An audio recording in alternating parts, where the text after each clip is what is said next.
ইমান আমল যদি ভালো হয়, লোকটা যদিও কালো, আল্লাহর কাছে সে অনেক ভালো হয়ে যায়। এই জন্য ইমান আমলের দাম অনেক বেশি। সামনে রমজান মাস চলে আসতেছে, আমাকে আপনাকে এখন থেকেই পুরোপুরি প্রস্তুতি নিতে হবে ইমান আমল রেডি করার জন্য, বন্দেগী করার জন্য। ওই ব্যক্তি বুদ্ধিমান তো ওই ব্যক্তি যা আখিরাতের কথা চিন্তা করে নেক আমল জমায়। আমার পাঠকৃত হাদিসে আল্লাহর রাসূল বলেন, আল কাইসু মান দালা নাফসাহু ওয়া আমিলা লিমা বাদাল মাউত।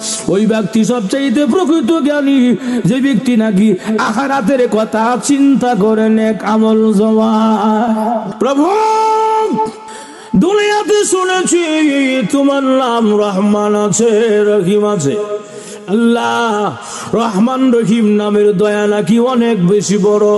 আল্লাহ, এত বড় মায়া দয়া থাকতে একটা নেকির জন্য জাহান্নামে কেন যেতে হবে? আল্লাহ, দয়া মায়া করা একটা নেকি কি আমাকে ছাড় দেওয়া যায় না, মাফ করে দেওয়া যায় না?